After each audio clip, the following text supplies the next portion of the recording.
नमस्कार। आज के वीडियो में मैं विनय पत्रिका की विशेषताओं पर बातचीत करूंगा। गोस्वामी तुलसीदास हिंदी साहित्य के भक्ति काल की राम भक्ति शाखा के प्रतिनिधित्व करने वाले महाकवि हैं। हिंदी साहित्य के श्रेष्ठतम कवियों में तुलसीदास की गणना होती है।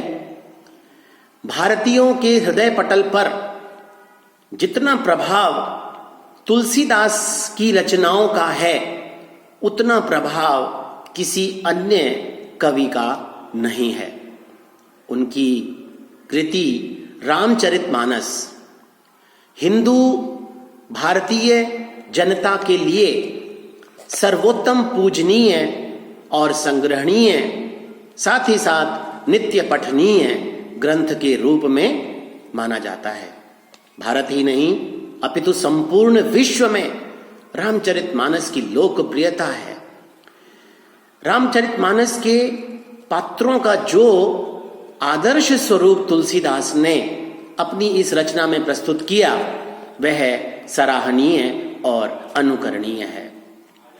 तुलसीदास ने भगवान राम के प्रति जो अपना विनय भाव है, वह अपनी रचना विनय पत्रिका में प्रस्तुत किया है।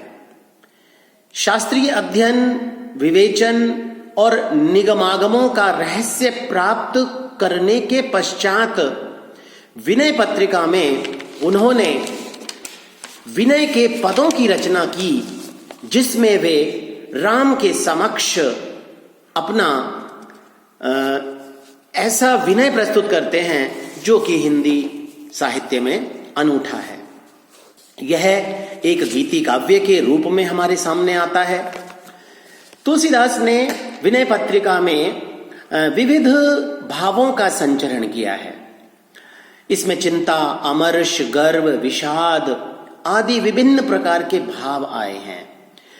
इसमें शांत रस की उद्भावना तुलसीदास ने की है, और यदि यह कहें कि तुलसीदास का सर्वोत्तम गीति काव्य विनय पत्रिका है, तो इसमें भी कहीं कोई अतिशयोक्ति नहीं है। गीति काव्य के जो विशेषताएं होती हैं, जो लक्षण होते हैं, जैसे संक्षिप्तता, आत्माभिव्यक्ति, गेयता, भावान्विति इत्यादि, सभी के सभी गीति काव्य के तत्व हमें इस रचना में दिखाई पड़ते हैं। तुलसी की भक्ति रस का अखंड समुद्र इस रचना में बहता हुआ दिखाई पड़ता है। शांत रस की अजस्र धारा इसमें सतत प्रवहमान है। इस धारा में निमग्न होकर व्यक्ति अपने सांसारिक दुखों, सांसारिक विषय वासनाओं से मुक्त होकर, सांसारिक विकारों से दूर होकर निर्मल और उज्जवल हृदय से शाश्वत शांति का अनुभव करता है। ये रचना देखा जाए तो राम भक्तों के कंठ का एक बहुत खूबसूरत, बहुत आकर्षक हार है। इस रचना को पढ़कर और आत्मसात करके व्यक्ति सांसारिक माया, मोह और प्रपंचों से दूर रह सकता है। इस ग्रंथ में 279 पद हैं, जिनमें विभिन्न राग रागिनियों का प्रयोग हुआ है। संगीतात्मकता की दृष्टि से देखें तो भी यह ग्रंथ एक बहुत ही उत्तम ग्रंथ की कोटि में आता है। सूरदास की भांति पदों की रचना तुलसीदास ने इनमें की है। भक्ति भावना को दृष्टि में रखकर यह ग्रंथ एक अनुपम और अद्भुत ग्रंथ के रूप में हमारे सामने आता है, क्योंकि इसके प्रत्येक पद में तुलसीदास एक भक्त के रूप में स्वयं बोलते हुए से, राम से वार्तालाप करते हुए से प्रतीत होते हैं। विनय पत्रिका में कलयुग से संतप्त या पीड़ित होकर तुलसीदास ने भगवान राम के दरबार में भेजे जाने के लिए एक विनय भाव से युक्त पत्रिका यानी चिट्ठी लिखी है। भगवान राम विराट पुरुष हैं, संसार के शासक हैं, जगन नियंता हैं, और उनके पास उन अनेक पार्षद, प्रतिहारी, दास, सेवक आदि सदैव विद्यमान रहते हैं। इसलिए एक साधारण से व्यक्ति के लिए उनके बीच में से निकलकर अपनी चिट्ठी, अपना पत्र भगवान राम के पास पहुंचाना तो दूर रहा, वह उनके दरबार में कदम भी नहीं रख पाता। इसीलिए तुलसी दरबार के अन्य लोगों को प्रसन्न करने के लिए विभिन्न देवी देवताओं की भी स्तुति करते हैं।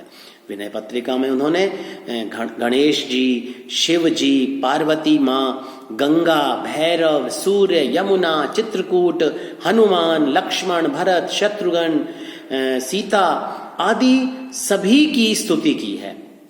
और इनकी स्तुति के बाद तुलसीदास खुद राम के गुणों का बखान करते हैं और उन्हें सर्वश्रेष्ठ, शक्तिमान और सामर्थ्यशाली प्रभु के रूप में मानते हैं। प्रभु भगवान श्री राम के महत्व के वर्णन के साथ साथ दैव्य, लघुत्व और कलयुग जनित विषम संताप आदि का वर्णन भी करते हैं। संसार की असारता का निरूपण करके गोस्वामी तुलसीदास ने अपने मन को समझाया है और भगवान राम के सामने अपनी विवशता, अपनी पीड़ा, अपनी दुर्बलता, अपनी आत्मग्लानि आदि भावों को व्यक्त किया है। विनय पत्रिका में तुलसीदास विभिन्न उदाहरण देने के साथ साथ भगवान के सामने शिकायत भी करते हैं। वे ऐसा मानते हैं कि जब भगवान राम ने ऐसे ऐसे प्राणियों के कष्टों को एक राम का नाम लेने मात्र से दूर कर दिया, जो कि पतित या दलित की श्रेणी में आते थे, फिर मेरे अंदर ऐसा कौन सा अवगुण है जिसके कारण आप मुझे दर्शन नहीं देते हो या मेरी पीड़ा को कम नहीं करते हो। विनय पत्रिका की भाषा की यदि देखें तो यह उनकी रचना ब्रज भाषा में लिखी गई है। इसमें सरलता, सरसता और स्वाभाविकता के साथ साथ प्रभावोत्पादकता भी विद्यमान है। विनय पत्रिका का अंगिरस, जैसा कि मैंने पहले भी संकेत किया, शांत रस है, किंतु क्रोध, उत्साह आदि रस भी अंग रूप में प्रस्तुत हुए हैं।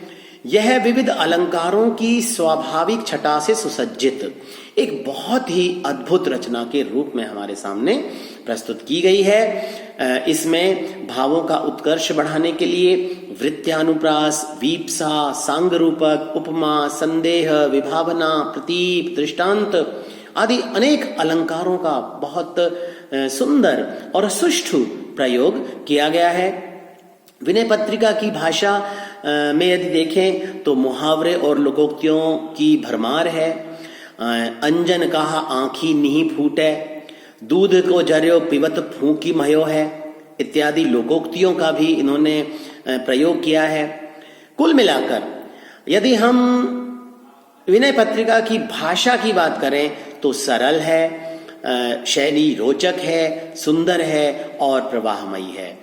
एक आदि ऐसी जगह हैं जहां पर स्रोतों की भाषा में अवश्य ही संस्कृत की सामासिकता थोड़ी हावी होती हुई दिखाई पड़ती है, तो ऐसे स्थानों पर क्लिष्टता और कठोरता के दर्शन हो जाते हैं। लेकिन यदि हम दूसरे पदों की बात करें, शेष पदों की बात करें, तो भाषा बहुत सुंदर है, बहुत सुबोध है और अलंकारमयी होने के साथ साथ प्रभावोत्पादक भी है।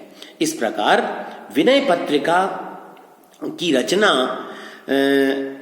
भगवान श्री राम के पास अपने हृदय के उद्गारों को एक पत्रिका के माध्यम से, एक चिट्ठी के माध्यम से पहुंचाने की कोशिश गोस्वामी तुलसीदास ने की, जिसमें राम की प्रशंसा के साथ साथ उनके मन की शिकायत भी है, जिसमें तुलसीदास पूरी तरह से सफल सिद्ध भी हुए हैं।